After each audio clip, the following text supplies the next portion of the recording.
Hello everyone, my name is Elon Reed. The first theme of U.S. history I will talk about is American diversity. American diversity is the relationship between many groups in U.S. history. The second theme I will discuss is reform. Reform is a diverse movement focusing on a broad range of issues. The third theme is slavery and its legacies in North America. That theme is about slavery and its lasting impact on American society. I am a young black man, and all three of these themes are related to me and my race.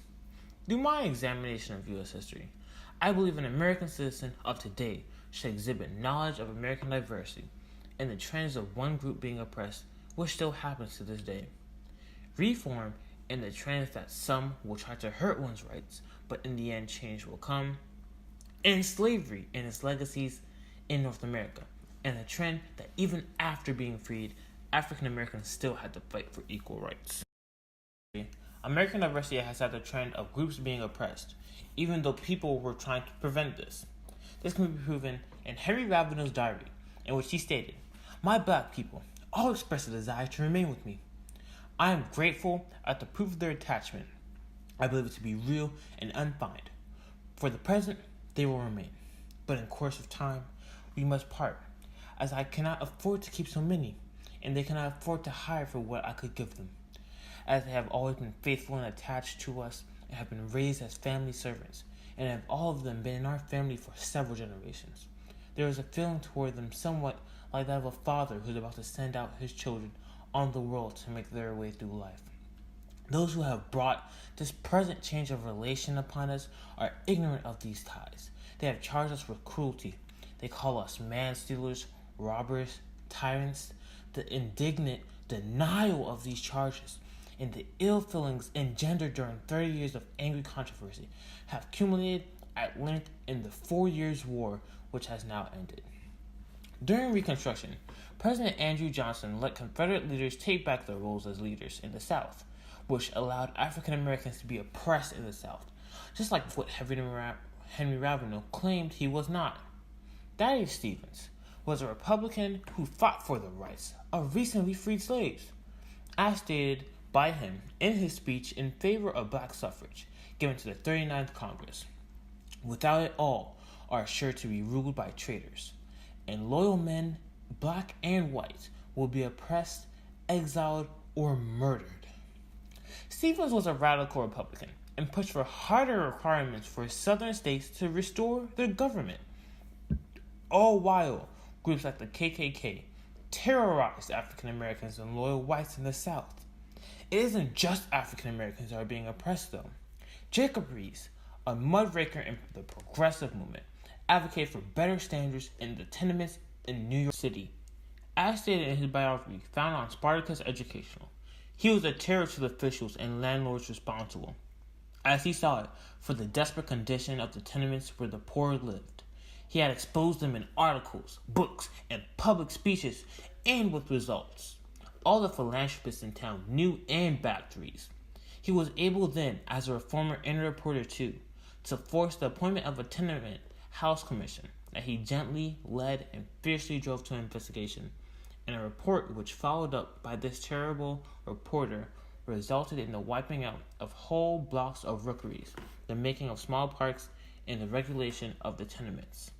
Due to the photographs that he took and put in his book, How the Other Half Lives, Jacob Riis was able to expose to the middle-class Americans life of the working class, and which led to Lillian Ward persuading the New York State government to pass the Tenement Act of 1901, which caused the New York death rate to drop dramatically in 15 years. After learning about the suffering that many people had to deal with in the history of the country, just for me to get the privileges I have today, I want the up-and-coming generation to know of this and to continue passing this history on. No great country can last without reforms, and its trend of people preventing one to have rights, but eventually change will come, and equal rights will be for all. Even though Booker T. Washington might have thought he was helping blacks in the South, he was only hurting them. This is proven in his autobiography, Up From Slavery, when he wrote, "Ignorant and inexperienced, it is not strange that in the first years of our new life, we begin at the top instead of at the bottom. that a seat in Congress or a state legislature was more sought than real estate or industrial skill, that the political convention or stump speaking had more attractions than starting a dairy farm or truck garden.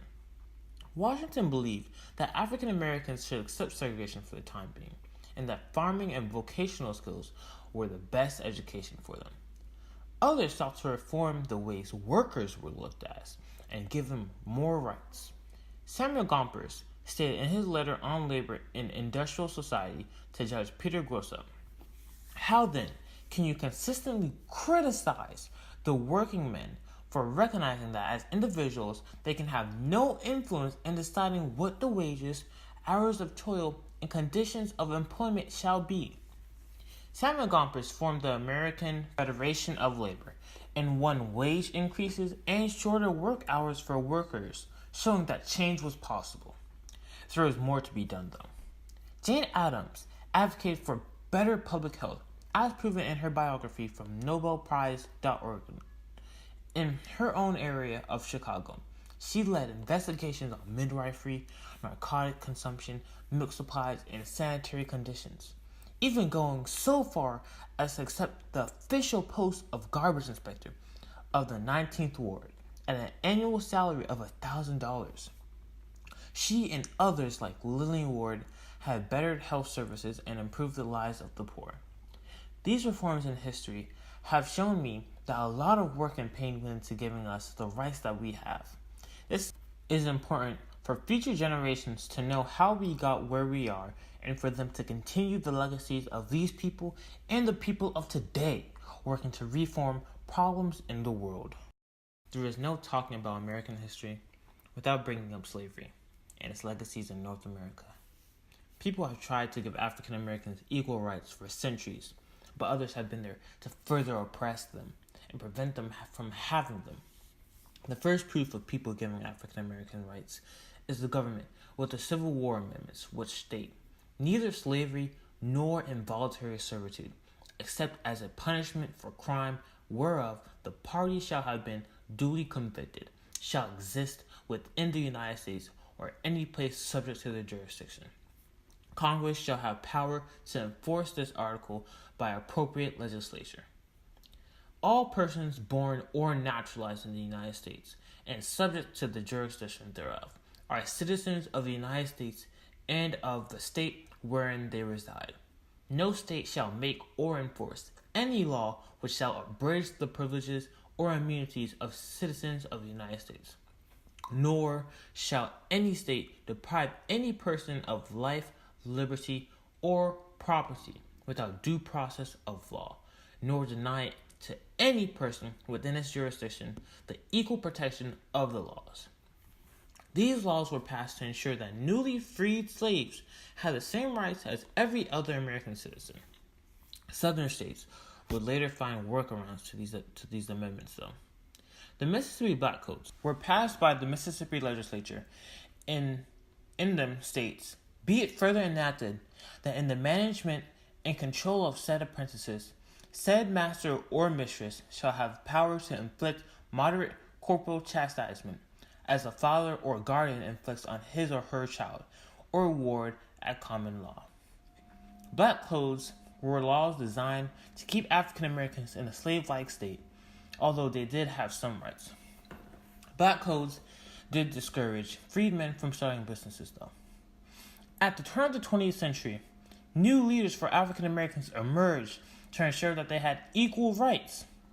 One of these leaders, W.E.B. Du Bois, who stated in his book, The Souls of Black Folks, Black people must insist continually, in season and out of season, that voting is necessary to modern manhood, that color discrimination is barbarism, and that black boys need education as well as white boys. Du Bois was for immediate integration and later helped founded the NAACP to fight for the rights of African Americans. Slavery has left a lasting impact on me and my race. Being that I am from the Caribbean, my ancestors were brought over as slaves, and due to slavery, some people in this world still look at black people as lesser. This is sad, but this is also true. This concludes my video. I hope you enjoyed it, and have a nice day.